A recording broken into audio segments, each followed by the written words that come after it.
Cool guys, we definitely can't talk about scale and entrepreneurship here if we're not going to talk about finance tonight. So we've asked some of the sharpest minds in the outsourced CFO team to chat us through finance for founders tonight, led by the famous Uwais Asmal.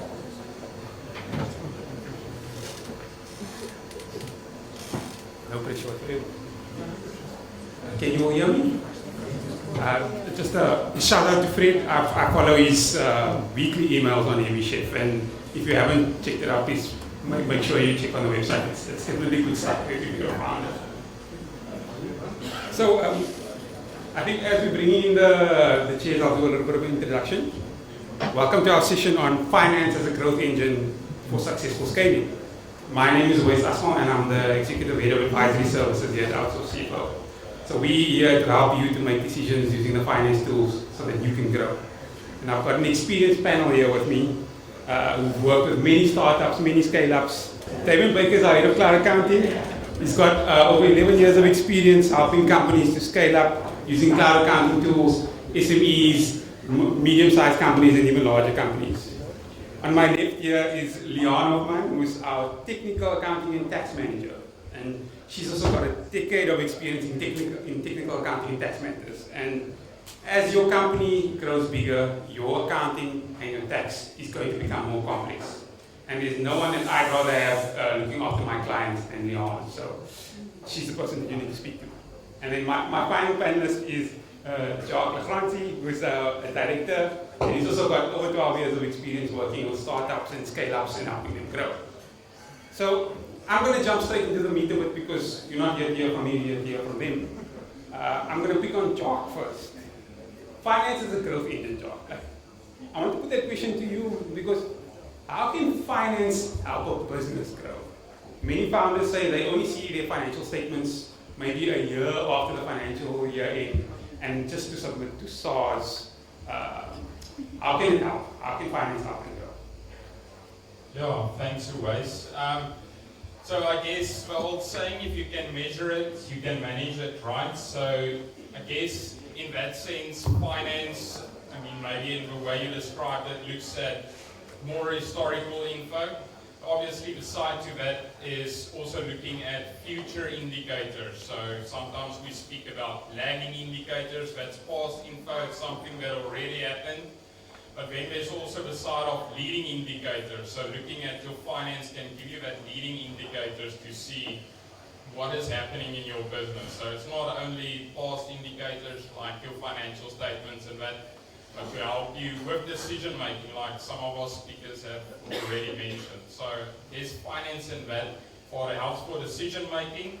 But then very practically, and maybe the experience for many of us would be how the laborious task, the finance part of a business could be. So many times the process behind finance also takes up a lot of time and takes just a lot of labor hours, and there's a place where your finance division can also lead in efficiencies, freeing you up to work more on your business and venture. Okay, that's a good explanation. Damian, I want to bring you in here. Some people and some business owners, they think of finance as like an afterthought. You know, we go in, we get stuff done, and then okay, afterwards we need to call the finance people. That sounds like a bit of a limiting move. So, what are the pitfalls for having a view like this? Okay, so to put it out there, ways, I'm not like your normal person. I actually love financials. I enjoy drafting them. I enjoy interpreting them, and there's not everyone in the room shares the same sentiment. Financial statements obviously is a compliance aspect that is important, but let's look at it this way. It's sometimes difficult to connect the dots looking forward, but looking backwards is easy to connect the dots. So a pitfall is to neglect the importance of financial statements. Just out of curiosity aspect, who of you have ever applied for finance for your business? I'm sure there's a few people in the room. And definitely what is one of the main things investors and your banks would look at is financials. And the importance behind it is to actually take time to make sure that they're accurate, that they actually represent what is going on in your company. So I would say the biggest pitfall is actually neglecting the importance of it and understanding why they are important.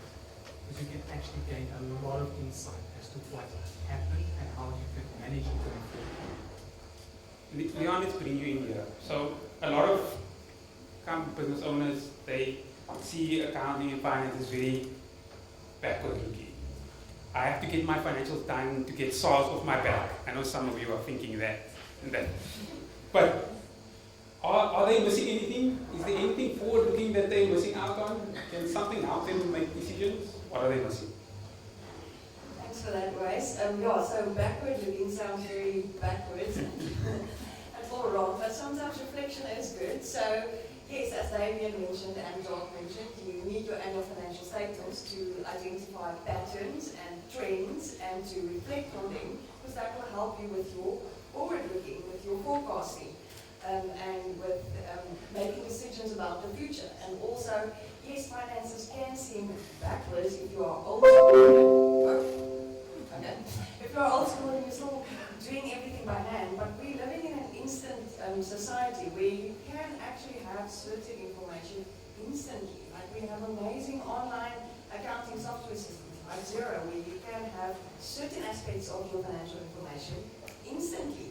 And then you can use that to do your cash flow forecast, which is forward-looking. And you can use your historical trends to make decisions about financing and where your business is going. So, yeah, always, I hope I've answered your question. It's not always backwards looking, but sometimes it's good to reflect to move forward. Definitely answered the question. So, Jacques, I'm going to put you in here again. When I'm looking for someone to invest in my business, the first thing that investors ask is, how much is my business worth? How much is my business worth? And how much money can it make them? Not how much money can it make me, them. So how does the finance team help me with that? Yeah, well, I guess like Leanne mentioned, just having information ready to share with the different stakeholders and to be able to manage it again. I mean, again, it comes back to it. You can measure it, you can manage it, from setting targets to just the goals that are associated with those. If anyone can actually reach those, and yeah, depending on the different targets, that's been something we want to do. Great. Tying in with financial models and valuations and all those things. So agree 100%. So one of the things that OCFO is well known for is the hierarchy of financial needs. Similar to Maslow's hierarchy of needs, but more specific to the financial needs of a business. So for those in the audience who don't know about it, we want to just explain it a little bit in more detail. So Leanne, I'm going to pick on you again. Can you explain the bottom two levels of this hierarchy and how does it help the founders in the day?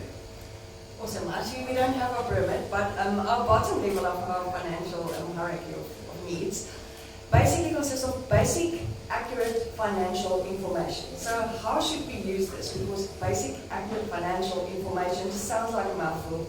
I'm passionate about interior designing and interior decorating and architecture, so I really like this. You go to your architect and you say, I want a house, and it must have glass windows, a beautiful view, and the architect goes, sure, let's start with the foundation.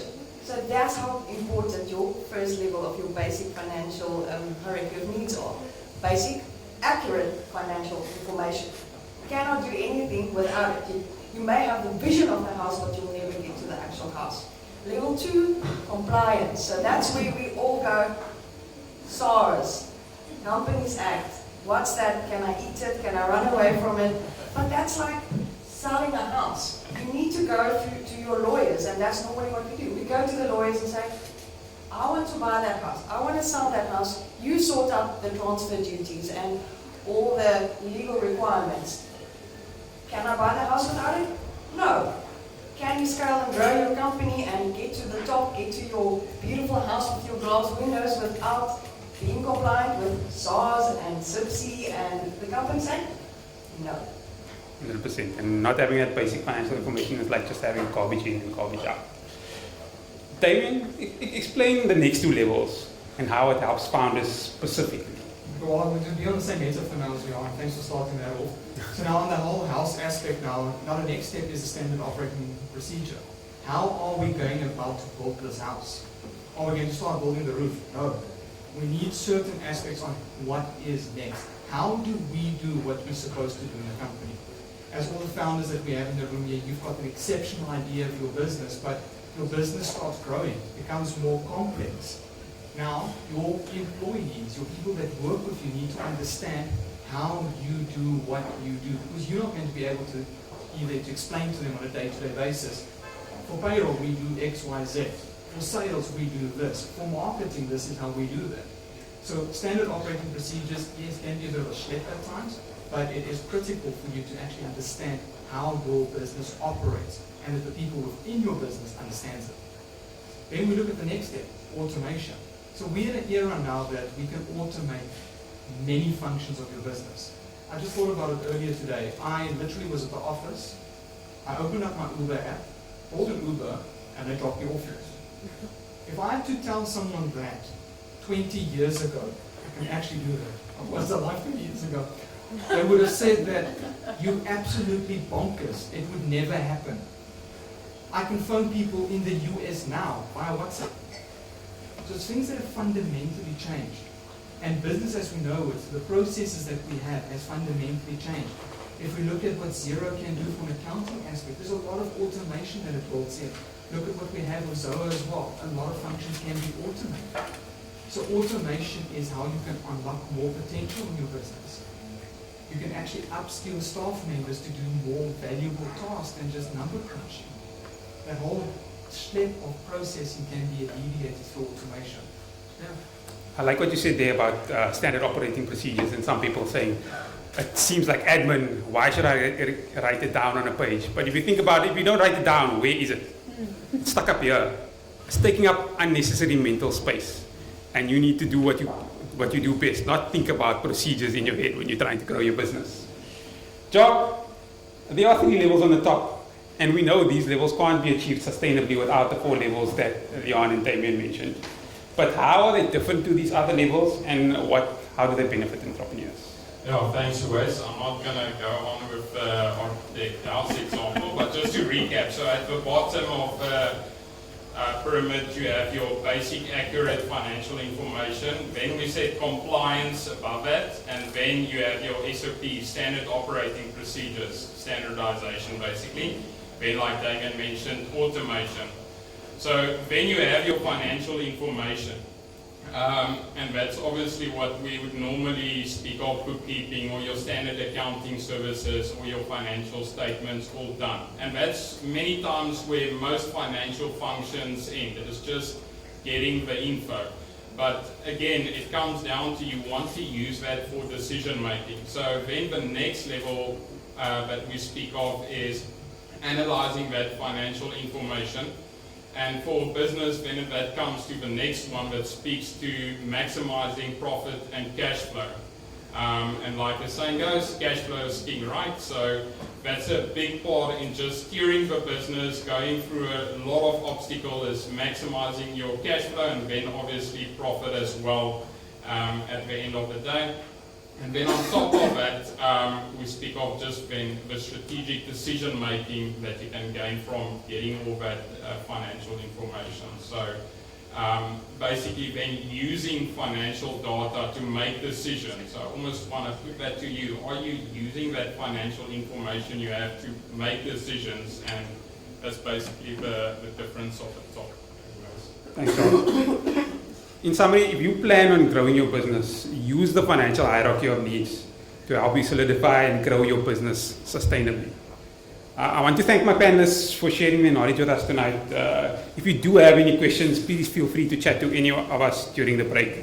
We are here to help you grow. Thanks very much.